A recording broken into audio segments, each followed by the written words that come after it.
Welcome to the Divorce Survival Guide podcast, where we have open and honest conversations about co-parenting, separation, divorce, and the hardest question of all, should you stay or should you go?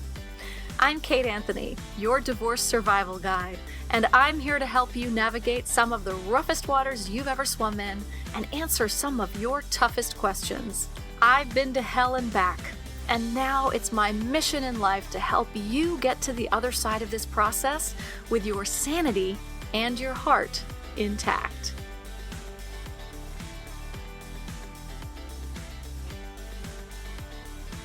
Hey everyone, welcome back. So I wanted to let you know about something that I am working on and involved in. It's called the Divorce Coalition, and we are a group of divorce professionals who are working actively to fight domestic violence. And it is the first week of October, and in the U.S., October is National Domestic Violence Awareness Month. I don't know if that's just the U.S., is it? Or is it everywhere? Should be everywhere. Anyway, as we know, domestic violence affects millions of lives worldwide, and it is important for us to come together as a coalition to take a stand and take action. As we know, domestic violence can happen to anyone, regardless of gender, age, or background. It is not just physical, as you all know. It includes emotional, psychological, financial, spiritual, and all of the things. So we are using this month to spread awareness, education, and support for survivors. If you guys head on over to Instagram, you can find the Divorce Coalition there. I will be posting a lot more about it throughout the month because, I talk about this stuff all the time. And in this month of October, it's really important that we just heighten our conversations and awareness around domestic violence because it is not going away and it is not getting better. It's somewhat getting worse, but it's also, I feel energetically, it's sort of coming to a head, right? It's the last gasps before the death, right? Like so many things in our culture, whether it's, white supremacy, patriarchy, domestic violence, all of the things that are linked, these are all linked, there is this sort of final death rattle happening. And I very much, I think it's going to be a while before the actual death, but we need to be talking about this more and more and more and more. That's where we're going this October. But we're starting October on a little bit of a different note. We're going to start the month off with this episode, which is about love. Love every day with Dr. Alexandra Solomon. Dr. Solomon, who is a dear friend and colleague, has a new book coming out, and it is called Love Every Day, and it's out, I think, now. You can get this book right now, which is why we're airing this episode right now. So part of this book's premise is that love does need to be a daily practice. And in her book, she shares insights and wisdom about how to show up for the relationships in your life. And she also shares them today on the podcast. For those of you who don't know, Dr. Alexandra Solomon is internationally recognized as today's most trusted relationship voice. Her relational self-awareness framework has reached millions of people around the globe. She's a couples therapist, a speaker, an author, and professor. She actually literally teaches healthy relationships at Northwestern. Y'all, she's like the only person I know who actually teaches how to have a healthy relationship at the college level. Amazing. She's also the host of the podcast, Reimagining Love. And as I said, her new book, Love Every Day, is on sale right now. So please go get this book. It's amazing. I have read it and I love it. So without further ado, Here is my conversation with Dr. Alexandra Solomon. Dr. Alexandra Solomon, I am so happy to have you back on the show. Thank you so much for coming. I'm so glad to be back. Thanks for inviting me back again. Yeah. So, okay, you have a new book coming out. This is so exciting. Love every day. Every day. So Every day. every day. So, part of, I think, what the premise of this book is that love needs to be a daily practice. So why is that? Like, why can't we just be like, I love you? And then that's it. Right. Or why can't we do, 8 therapy sessions and be done? Yeah. Right. Yeah, it is. I mean, it is what we want and really what we need from our intimate partnerships today is of an entirely different quality and order and scope than generations before. I think what's available to us, we're living and loving in such an exciting time. Like I know that you're so in touch with, on social media and so tied in. Like it's really so exciting to me. Like I started this work as a couples therapist and a psychologist and a relationship educator, 20 plus years ago, where the only way you could have a microphone is if somebody, if a reporter was writing a story or if somebody was doing a TV spot, I would get to go on the air or have a quote in an article, and that was really the way that information got shared. And we're living in a time where there's so much relationship education, relationship kind of like micro dose of learnings that are available that we almost have a little bit of a different problem now of there's like a fire hose of, TikTok and all of, so this book really is a chance for people to have a trusted source they can go to each day and just kind of return to center of what is most important in terms of how I want to show up for myself and for the people who mattered to me, for my intimate partnerships. And we did the book in a way where whether you are in a relationship or between relationships, you are able to every day have that little reminder of what matters most and what's needed in terms of how to show up for intimate partnership. And I like that you say whether you're in the relationship or not, right? Because there's so much of this self-work that goes into being able to show up for a healthy partnership, right? It's not just like this person shows up and then we ride off into the sunset together. There's all of this, and, as you say, in this information age, this is like, we have access to so much personal development work now, right? Yeah. Which our parents really didn't have. Whether you're in a relationship right now or not, this is important. Your book can help, right?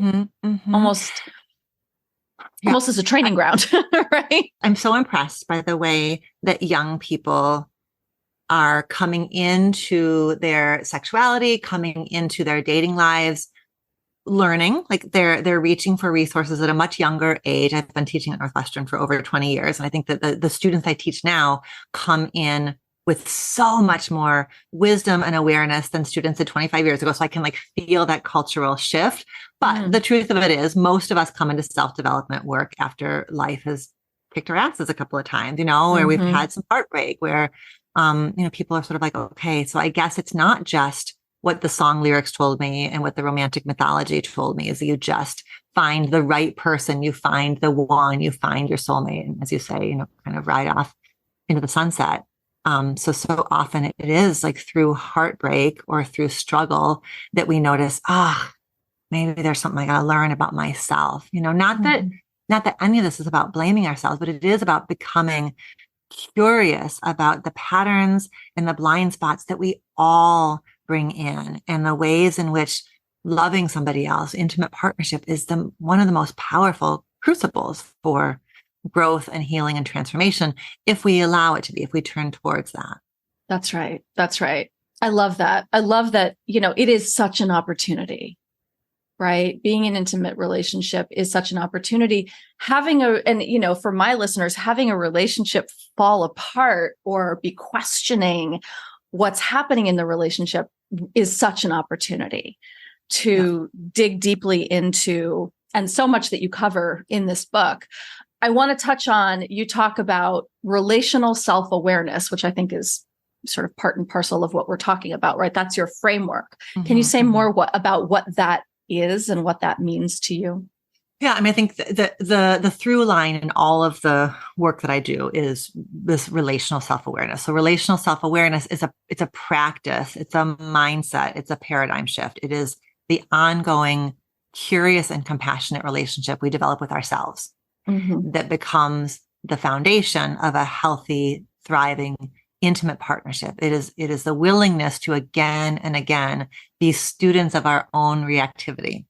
Which doesn't mean that our partners don't sometimes behave in really gnarly, unfortunate, thoughtless ways. It's not about letting our partners off the hook necessarily, but it is about keeping ourselves in the ring and understanding the power of our reactions, right? That we have, and I think especially, I imagine much like my podcast audience, I imagine your podcast audience is mostly women.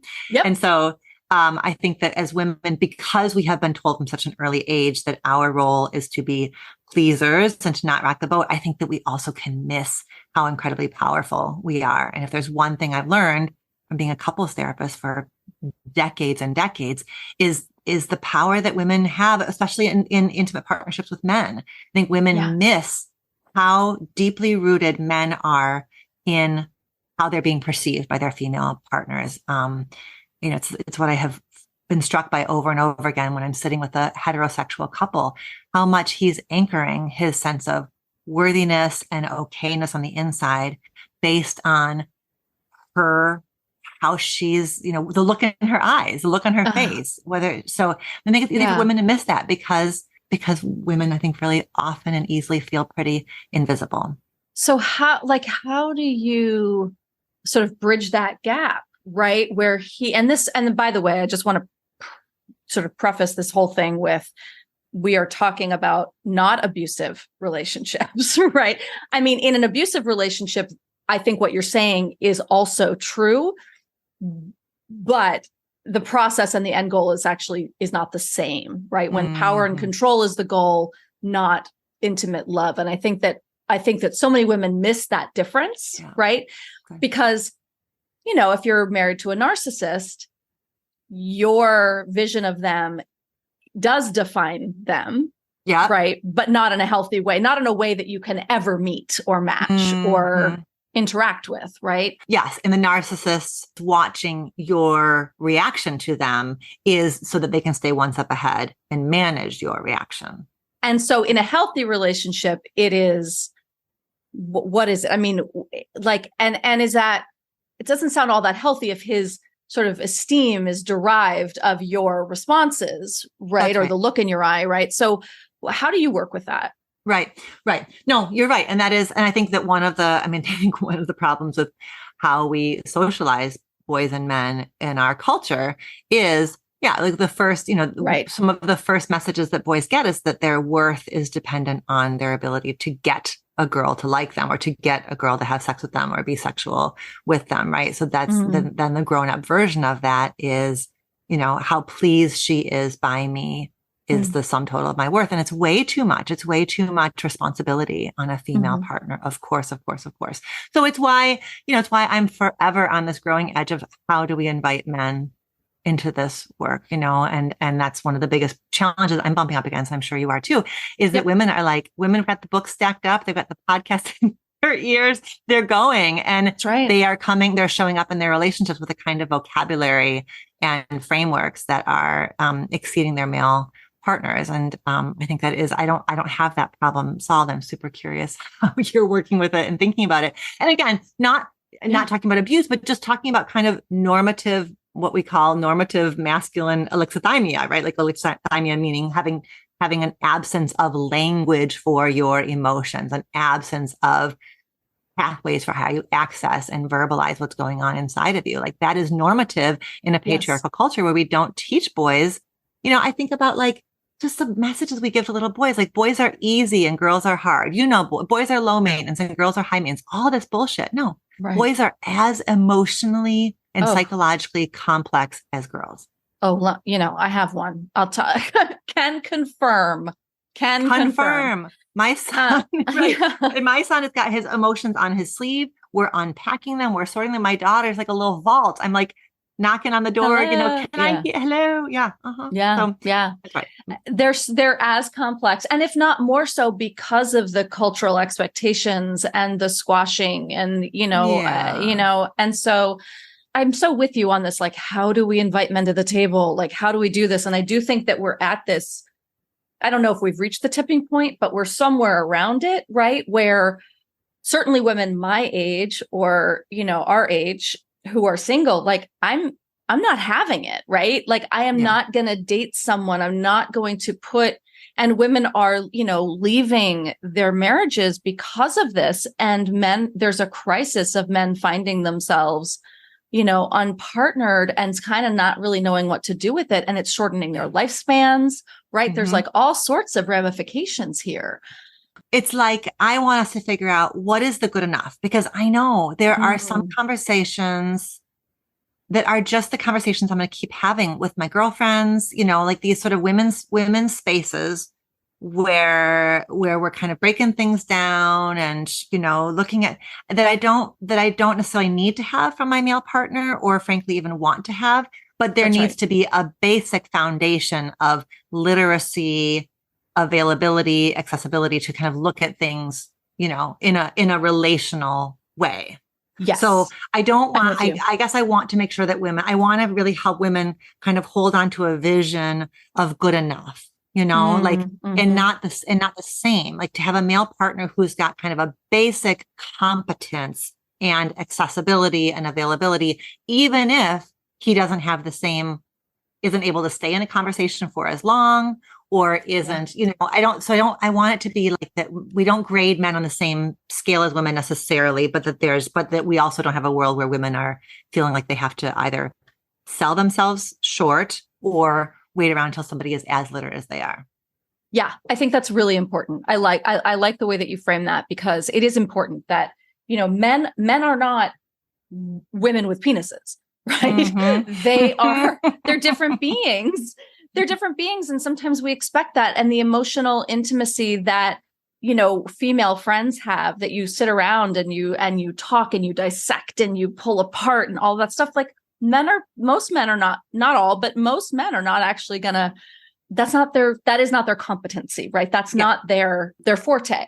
And that doesn't mean that they don't have other things that are extraordinary about them. But this idea that we should have all of our emotional needs met by this one person in our home is unfair. Right.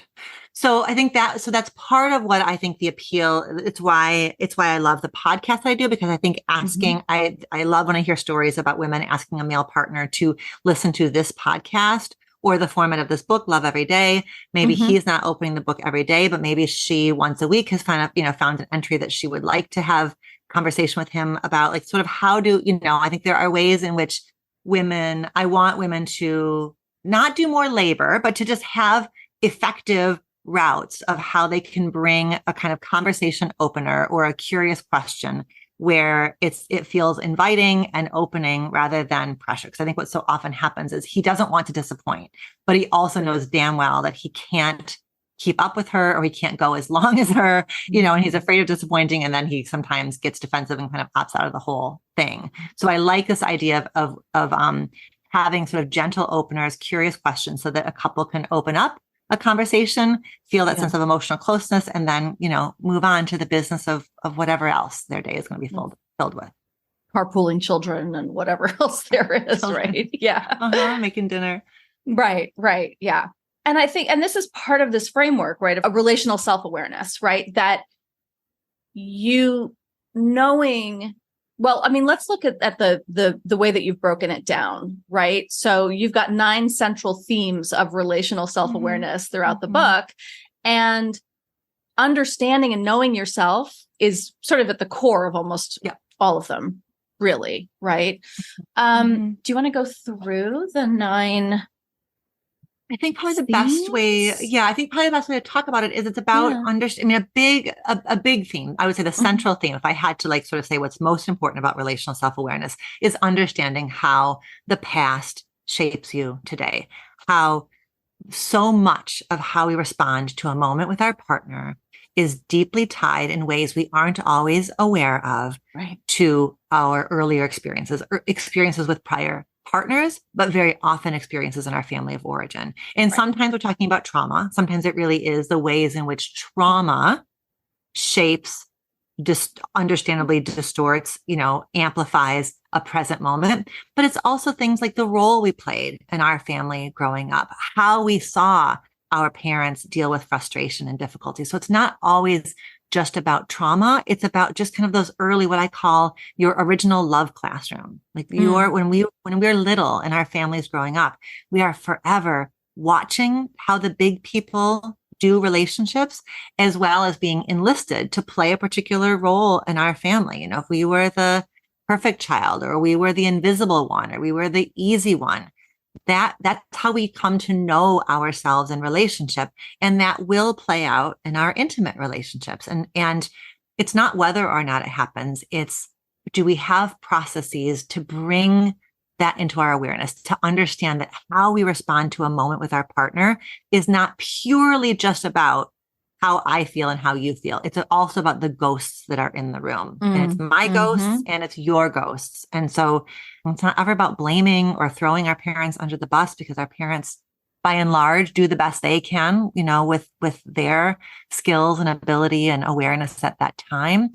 But until and unless we understand how the past shapes, like what my tendencies are, I tend to start to feel this way.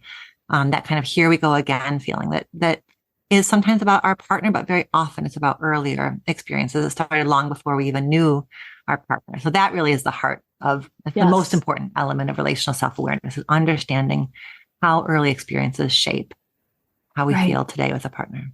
I love that. I think that's a central sort of theme of my work too, right? You cannot figure out, whether you're going to stay in or leave a relationship without examining yourself, without examining what you bring to the table and what your history is and your relationship mapping, as I call it, right? Same thing. This is why the divorce rate for second and third marriages is so much higher. It's because, you're tossing out the person and then you're marrying someone else, but you're still there, right? Wherever you go, there you are. Yes.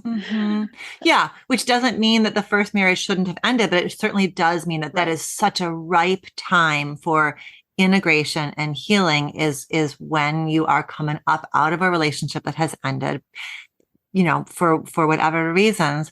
That is how we kind of stack the deck in our favor going forward. Yeah, because it is, everything in our culture, it teaches us that once you find the right person, you're going to be fine. So it makes so much sense that people rush headlong into a second marriage thinking, oh, thank God. Thank God I won't ever have to feel that way again. And then sadly, in a few years they do. And they're like, wait, what happened? Right. And it's not your fault, right? It's not your fault. There's just this rock that we still have to unearth. So, and a partner who also has their own blind spots and triggers that, and inevitably they kind of, it never stops fascinating me, the way in which we tend to partner with somebody where we will again and again have a chance to address the thing that is so very hard for us. So we are inadvertently tripping over our partner's triggers at the same time that they're inadvertently tripping over ours. So that's why it's so important for couples to develop this relational frame of, the more I do this, the more you do this, and the more you do this, the more I do this. And we each inadvertently kind of confirm our worst case scenario, that you're going to reject me, that I am not enough, that if you really saw me, you couldn't love me, all these kind of core fears that we don't mean to trip, in our partner. And yet we do, and we will. It's why relationships can also become a catalyst for healing, is that then we have a chance to say, oh, wait, here's that old story that I'm not enough. And how am I going to tend to myself? How am I going to soothe myself? And how am I going to ask you to soothe me? How am I going to ask you to comfort me when I'm feeling a bit insecure? Not because I can't do it myself, but because I get to do it differently now. When I was little, I couldn't receive comfort because the grownups were lost in addiction or lost in pain or working too hard, and they couldn't comfort me. But now I can, in this relationship, both ask for comfort and comfort myself. And be open to receiving it. Right. Because I think that if you've never experienced it, even though you might crave it, there's no landing strip for it, right? You don't have a slot for that to go into, No. even though you're desperate for it, right? You may not even know how to receive it. No. And so then it's like, you're only doing this because I asked you to, or if I receive this, what am I going to have to give you in return? It's very threatening. Receiving is way more threatening than we think it is. I think that is so often, I'm struck by how that can be a challenge when a partner is there and available and really ready to provide comfort, because it feels good to provide comfort. It feels good to be somebody's soft place to land. How really, truly threatening that can feel to somebody who has learned how to do without. I so relate to that, right? Because I'm a constant giver, in relationships. And I think sometimes that's because I don't quite know how to, let it land. And I mean, obviously it's something that I work on. It is like, that's the challenge for me, because I certainly never experienced that as a child. And, and so being able to stop, just like, shut the fuck up and let this, and just receive it. Shut the fuck up and receive. Right. That's hard. Fewer questions. Right. Right. Your whole nervous system is just like, yes, but. Mm-hmm. And now a quick word from our sponsor. Wait, that's me. I know I have a lot of podcast episodes for you to get through, and it can be really, really overwhelming to try and figure out where to start or to comb through which ones might be appropriate for you, whether you're trying to decide whether to stay or go, or you're already on the other side of the divorce process. Like, how do you know what to listen to? I have solved the problem for you. All you have to do is go to kateanthony.com/playlist. Answer a few short questions, and I will send you a curated list of podcast episodes to best support you as you navigate these tricky waters. I'll also help you identify where you currently stand on this journey and what's ahead, with resources to help you move through this process with knowledge and grace. So all you need to do is go to kateanthony.com/playlist, answer a few short questions, and you will have your curated list of podcast episodes that will support you wherever you are in your journey. And now back to our show. I want to talk about this idea of being a team in a relationship, which is part of this framework that you talk about, like how to approach challenges like intimacy or, sexual issues or just as a team, which I think is so foreign to most people, because usually when there's an issue, we're fighting over the issue, right? It's between us. So how do you help people, or what do you suggest? How do you get people to sort of look at this as a team? This is one of my favorite parts of working with relational self-awareness, is helping people develop like relational ways of thinking about their challenges, because sex is a great example. One of the most common sexual problems for couples, if not the most, is what's called a desire discrepancy. Yes. Partner A wants sex more frequently than partner B does. This is 80% of couples are dealing with desire discrepancy, because what the hell are the chances that both people are going to want the same sexual experiences at the same frequency? So desire discrepancies happen. But until it's, even calling it a desire discrepancy is so incredibly helpful, because what it says is we have a problem. The problem is there's a discrepancy. Until a couple has that language, what it feels like is partner A wants sex more often. And so partner B feels pressured. They feel like they're the gatekeeper. They feel like they're constantly disappointing. They feel like they're, pressured. They feel like they're, it's a will we, won't we. And the partner who wants sex more often is feeling like, why don't they love me? Why don't they want me? Why don't things that matter to me matter to them? And so it becomes this kind of like, who is the problem? Does partner A want it too much? Or does partner B want it not enough? And it becomes like sort of a hot potato of who's screwing this up, who's to blame. But the moment you call it a desire discrepancy, it invites the couple to say, we have this is a we problem. We have a discrepancy between how often, between our desires, between our libidos, between how our appetites. It's not about pointing the finger of who's too much and who's too little.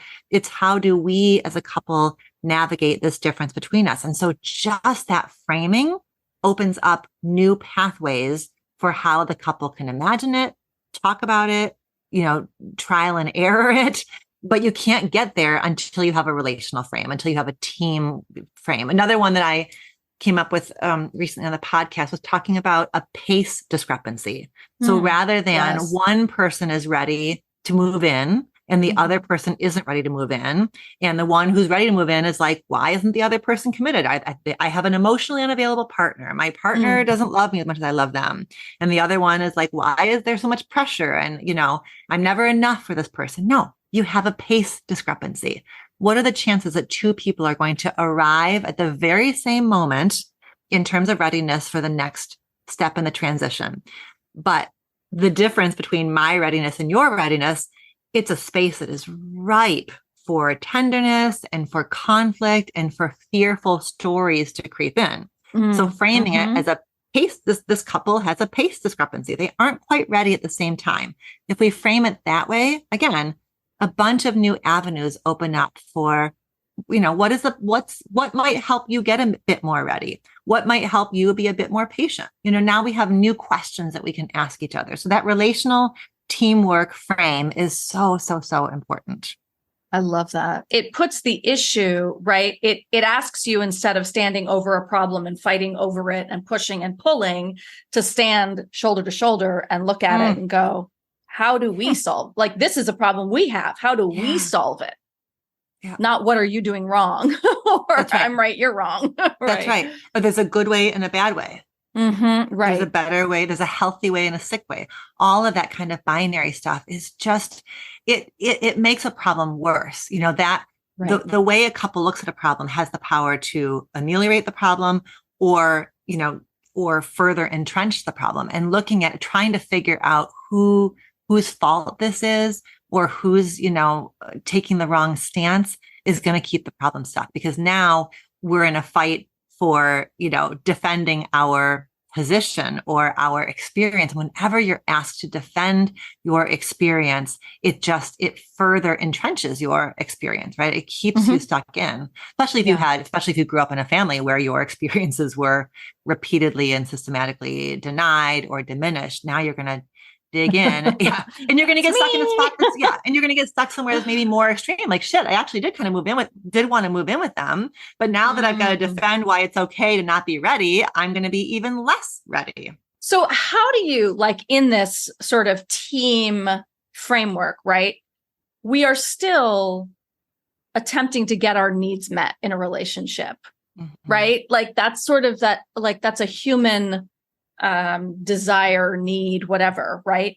So how do we get our needs met while also having a team perspective? Getting my needs met almost feels like a binary, right? But I'm also wanting to meet your needs, right? So how does that, where do those weave together? Well, I'm curious to hear your thoughts on this as well. But if we stay with this example of kind of moving in together, okay. It's one where you can really see, like, either we're living in the same house or we're not living in the same house. You can really kind of see who quote unquote has won, or what point at which they've, quote unquote won. But I think what I want couples to do is really understand kind of like what are the fears or hesitations that are kind of hanging out beneath each of their positions. So if the one who's feeling a bit more hesitant about moving in together, if their fear is loss of autonomy, loss of private time, loss of privacy, loss of the ability to kind of come and go with some, agility that they've become used to, if they can start to verbalize that, then the couple can get creative about how might we share space, but really continue to honor freedom and honor sovereignty and honor, the ability to be on your own. So I think it's getting, when we're stuck in the power dynamic of, are we going to move in together or are we not going to move in together? What's being missed are the fears underneath. And so if we can start to unearth those, the fear for the one who wants to move in together, perhaps their fear is that you're going to leave, that I don't have security. And I grew up without a lot of security. And so I value security. Okay. So how do we maybe keep our separate residences, at least for now, while also creating a sense of security? By what other means might you be able to feel secure? By what other means might you be able to trust that I'm not going anywhere, even if we are not in this moment living under the same roof? So by getting underneath the power struggle or the decision or the problem, we can start to like illuminate what are the fears, what are the questions, what are the worries, and by what other means might people have their needs met or their fears really respected, Yeah, I love that. I love that, right? Because it's not just, I don't want to move in with you, right? Because the one partner feels rejected, right? It's Sure. Right. I love you. I want to be with you. And the need that I need to get met is autonomy. I don't want to lose my identity. Yeah. I love that.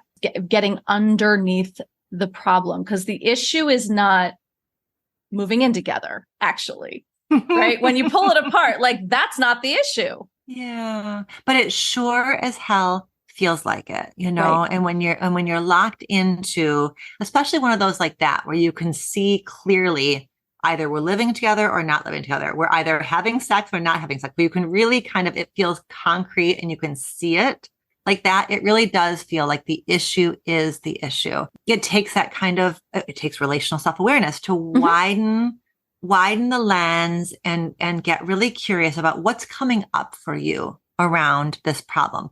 What's coming up for me around this problem?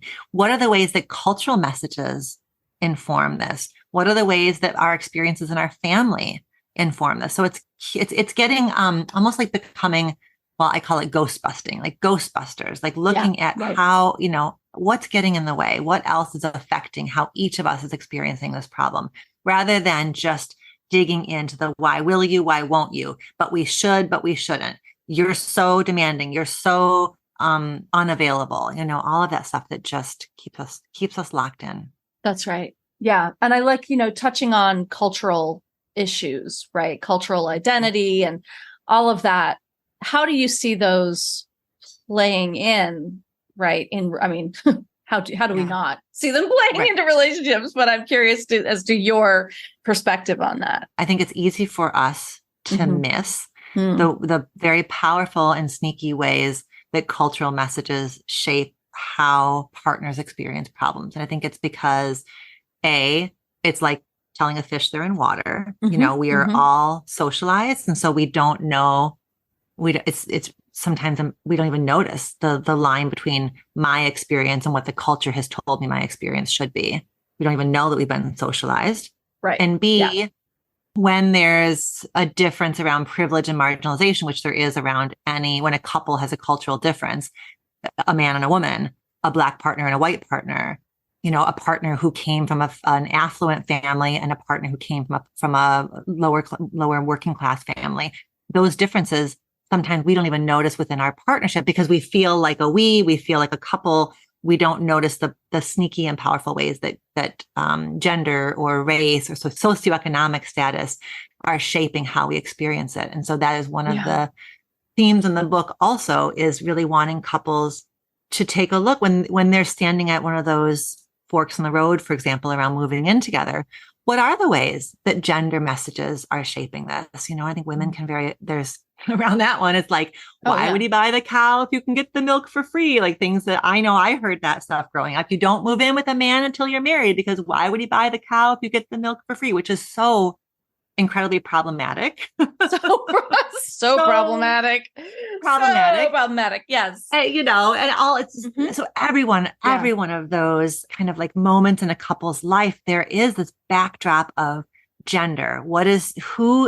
Who is she afraid of becoming? Who is he afraid of becoming, for a straight couple and for queer couples as well? All, those gender messages sneak in as well. And certainly things around race and privilege. And so it's hard for couples to notice when that's in the mix, but it's so important, right? If something that's coming up around moving in together has to do with, my history in a working class family versus your history in an upper class family, like we need to take a look at that together and really look at how those early experiences shape how we talk about building a space together, creating a space together. In the beginning of a relationship, it's you and me against the world, and we don't take a look at until issues arise. And if you don't look at, how your past is informing how you're being in this relationship right now, how your socioeconomic or cultural, whatever, all of those things, how both internal and external, right? Expectations of men, expectations of women. We live in patriarchy. So again, like that's the air we breathe. Yeah. But it can be such a it's sort of that rude awakening of like, oh, wait, it's not you and me against the world. It's actually, it can be the world against us, or like you have this thing that I don't have, or right. Like suddenly it almost fractures the you and me-ness of it. Yes. Right. That's right. That's right. That's right. Yeah. That's right. Yeah. So that's another factor for why couples may miss the sneaky but powerful ways that cultural messages are creeping in, is because couples don't want to see it, because they really want to hold on to the idea that we are the same. And maybe right now we're the same, because maybe right now we're both, college educated, working professionals. But if one of us grew up with a hungry tummy at times and the other one didn't, it's very different to have security now. Security that's mapped on top of an early history of insecurity is very different than security that one has felt throughout their lives. And it's not a better, worse, but until and unless a couple can really understand. And the privileged partner, I want that privileged partner to have deep compassion for ways in which that early history may shape a moment like, creating a home together, because it's all about, a lot of creating a home together is spending money, creating a sense of style and space, and how that space looks and how that space feels, and what this neighborhood conveys and what this home conveys. And so that may awaken very powerful stuff in the one who grew up with no economic privilege. Even though they're privileged today, if that early history is there, it may be very much awakened, in a moment like this.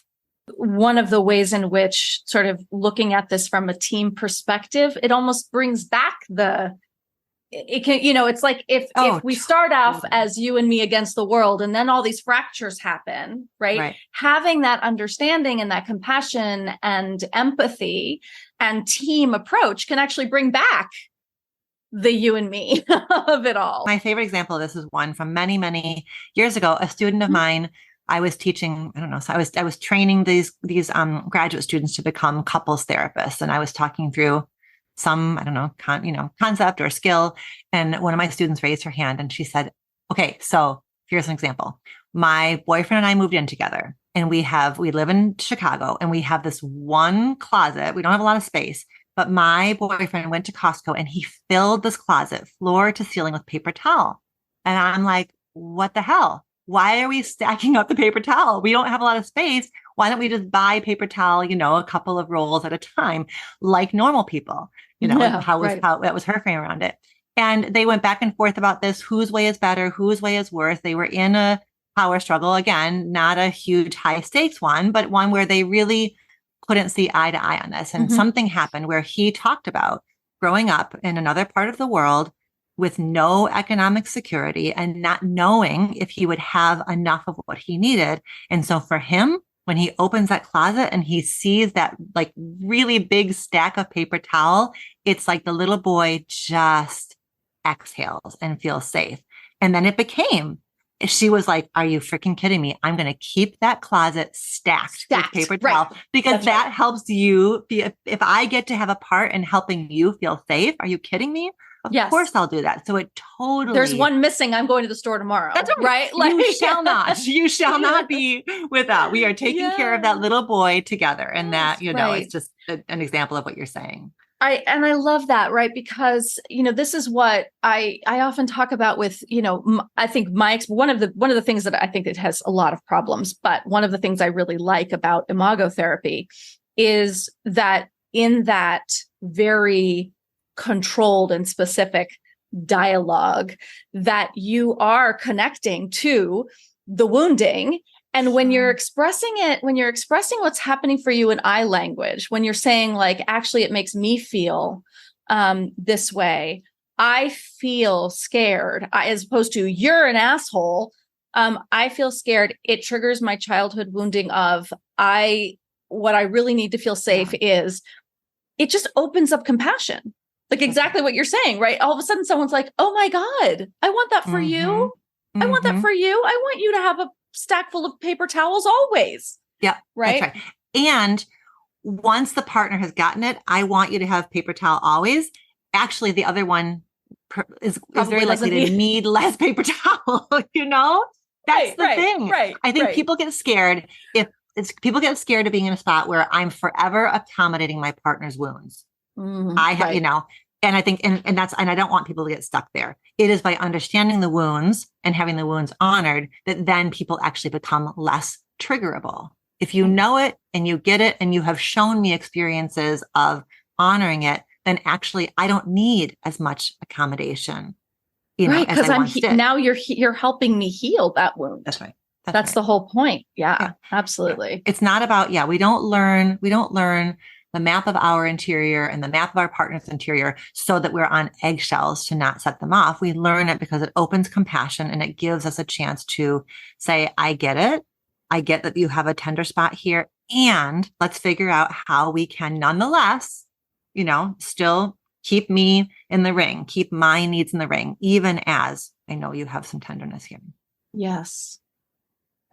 It's really so beautiful when two people are willing, right? And I think that this is something just my audience needs to hear, right? Is that both people need to be willing to be the team, right? That like you can't be a team for two people, right? Yeah. And that's important. But when two people are willing to, like you said, like we don't have to be the same. No, we don't have to be the same. And one, she may always forever have more robust language or be quicker to put pieces together.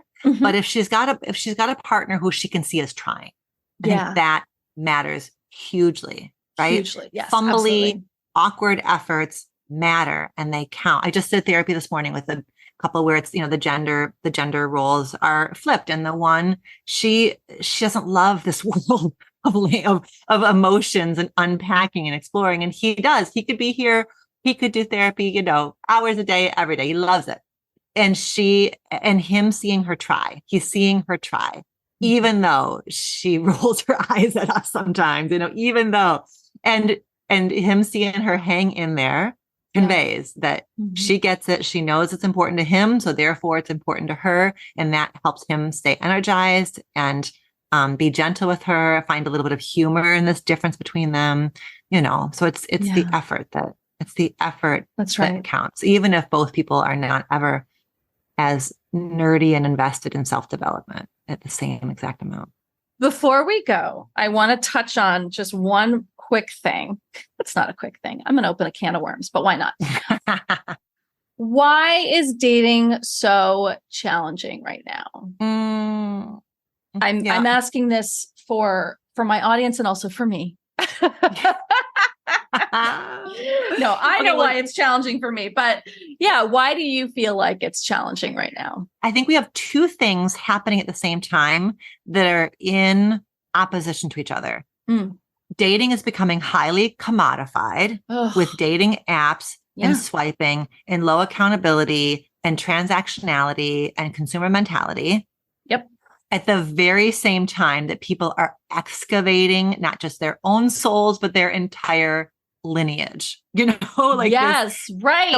And those two things don't go together. They're once not you've excavated, once you have looked at, your grandma's trauma and became your mom's trauma, became your trauma. Once you're doing that, you cannot just freaking start swiping and have that feel like anything besides a total energetic mismatch. How does that differ though from like the way we used to do things?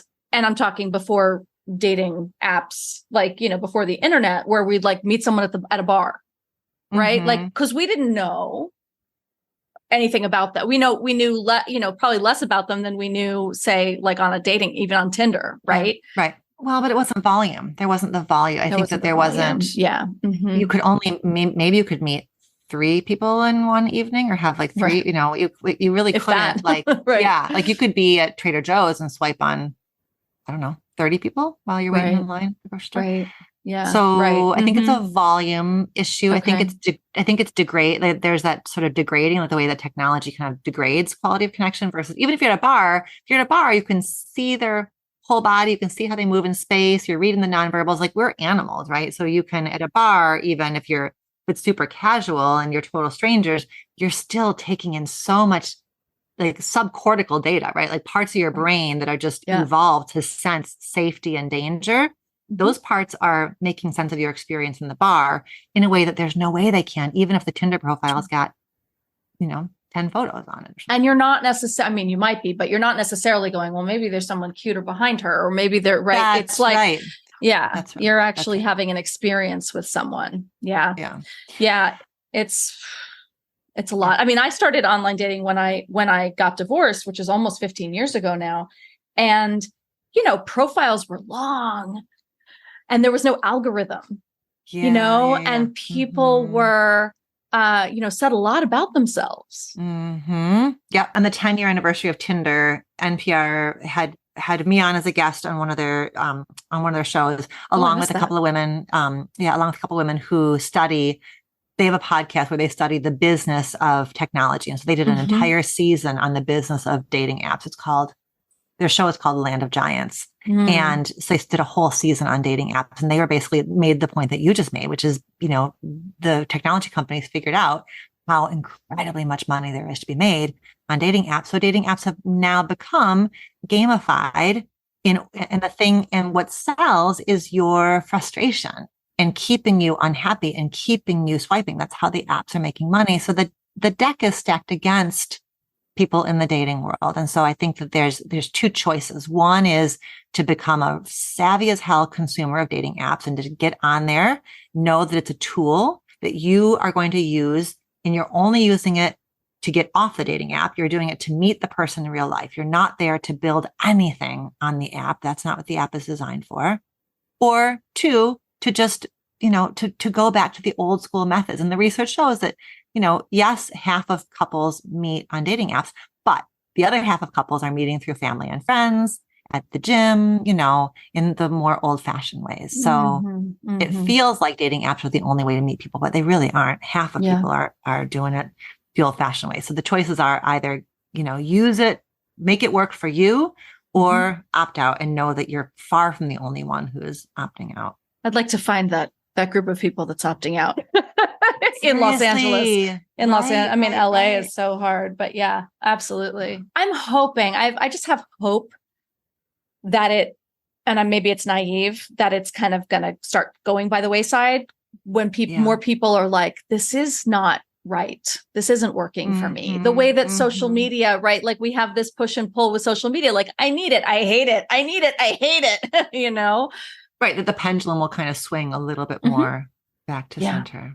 Yeah. But then then we still have to solve the other problem, which, and you tell me if this lands for you, which is that there are a lot of us who are really into depth and richness and creating relationships that are founded on a growth mindset and, relationality. And that's, you're not gonna not partner somebody who is not doing the same. No, I mean, can you imagine? Like, if you were single, you would you? Like, there's no way, no way. Absolutely not. So absolutely. Yeah, no, I'm 100% agreement with that. And it's harder to find, again, like, women are consuming this so much and men are not as much. And so finding the men who are, is the important part. So yeah. Oh, so much. So, all right, Alexandra, tell everyone where they can find you and where they can buy your book, most importantly. Yes. My website is dralexandrasolomon.com, and that's got links to all of the things. I'm active on Instagram at dr.alexandra.solomon. And then this book, Love Every Day, is available wherever you get your books. I love to send people to bookshop.org because they will connect you with your independent bookseller. But of course, it's available on Amazon and Barnes & Noble and Target, all the places. I love it. So the book is Love Every Day. Highly recommend 365 relational self-awareness practices to help your relationship heal, grow, and thrive. Dr. Alexandra Solomon, it's always such a pleasure. Thank you so much for coming on. I love talking to you. Thank you so much for having me on. Thanks for tuning in to another episode of the Divorce Survival Guide podcast. If you like what you hear, head on over to Apple Podcasts or wherever you listen in and leave me a review. And don't forget to follow me on Instagram at The Divorce Survival Guide. I'll see you next time, and until then, remember, you, my love, deserve to be happy.